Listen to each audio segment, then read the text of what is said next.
right, so the triangle, basically, it's when you have the opponent's head and arm inside of your legs, right? So notice how one arm is out, just like in the closed guard position, with only one arm inside, okay? So essentially what I'm trying to do now is lock the triangle from this position. Every time you have one leg over the shoulder, you're gonna find an opportunity to be able to lock the triangle choke. So take a look here very quickly. So this, when I'm in this position, is just like a closed guard. For reference, we'll call this the beginning of the triangle. Here, it'll be half triangle, and then when I bring my ankle around my knee or underneath here, that'll be the full triangle or the lock triangle. Okay, so from here, what I want to do is be able to bring my leg underneath my knee. Okay, so to do so, it's going to be important to bring the arm across to the opposite side to clear the way here. Now I can free my foot and escape my hips here. And now lock his neck with my leg. So notice how I'm gonna make a hook, just like a fish hook, around his head right here. Okay, so it's gonna be important to go behind the neck, and then it's gonna make it easy for you to lock the triangle choke. Okay, now a couple of important things here. Every time you try to lock the triangle, try not to keep the leg onto the back, right? Common mistake is people try to keep the ankle here on the mid back and now try to finish the triangle from here. Now nothing is tight behind the neck, all right? That's the first thing. The second thing is going to be when the opponent tries to posture away from you as such. All right, so now we have to use the breakdown, so either with a collar grip and pull him back down towards you, so that way there you can have the hook once again right here to finalize your triangle choke, and then bring this to here, okay? Now, more details.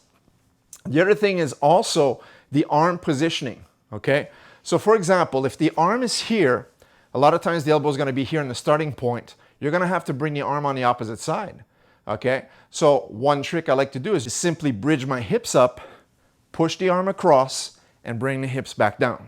Now I have a lot of space to work into my triangle once again. Okay, so notice again, if I try to bring the triangle from here, there's too much space here. I'm not able to lock the triangle once again, and I'm only at the beginning of the triangle or midpoint, not tight enough. So I'm gonna need to clear the space here first by bridging up. If I can only pull the arm, that's great. But most times the opponent's gonna be resisting here. So I'm gonna need to clear up, clear a lot of space, push the arm across before I come back down. Now I can move my hips and turn the corner, okay? The other thing you can do is sometimes the arm is on this side like this. Okay, so now we're gonna swim the arm underneath here and cup the elbow so we can trap the arm. Once again, hold the posture, turn the angle, and finalize, okay? So, a couple of details. First one, keep the posture down. Second one, make sure you can bring the arm across. And then lastly, bring the shin just like a hook and try to trap behind the neck and not behind the back, all right? These all important tricks are gonna help you finalize the triangle every time you end up in this position.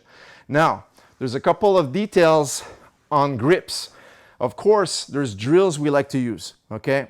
So the first drill we're gonna practice is bring your legs over the arm, all right? So I'm gonna trap both wrists as such.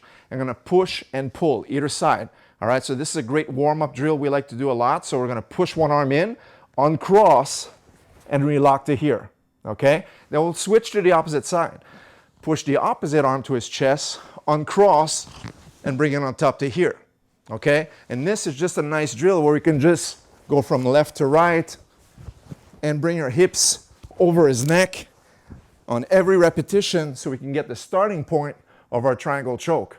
Now the second drill we also like to do is using only the leg movement. Okay, so no hands in this time. So I'm gonna bring my legs over his shoulder, and this is gonna be our beginning point, all right? Notice how we said at the beginning, this is the beginning of the triangle.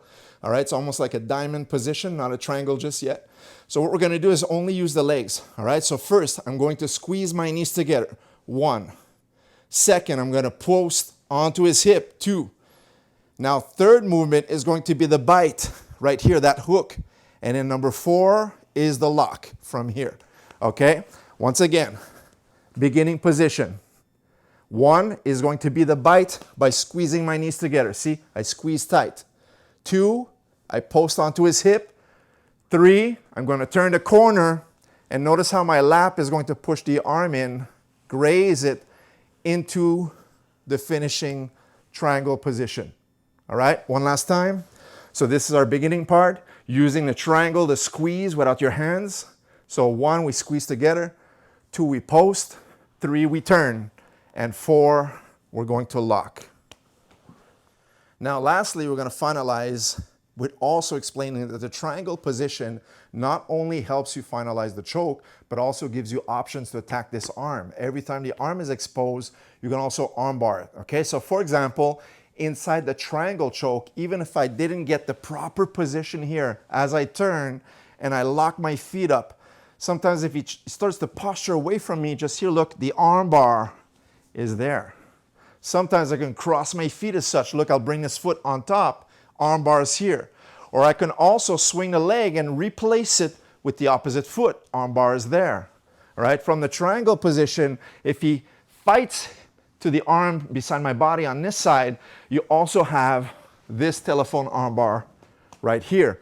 If he brings the arm towards your hip now, we also have the wrist control into a kimura. We also have the kimura attempt into pushing his face away, and now finalizing the omoplata as well. So many options from that triangle position, but the basics of bringing one leg over his shoulder, keeping everything snug, controlling his posture, ensuring he doesn't posture away from you are essential parts to finalize that triangle choke. All right, guys, so there you have it. The basics and the mechanics, how you get the triangle choke from the bottom position. In the next videos, we're going to show you guys how to attack and set them up from different guard positions, and also how to get the triangle choke from the top position as well. So hope you enjoyed this content. Leave us a thumbs up. Make sure to subscribe if you are new to our channel, and we'll see you in the next video. Take care.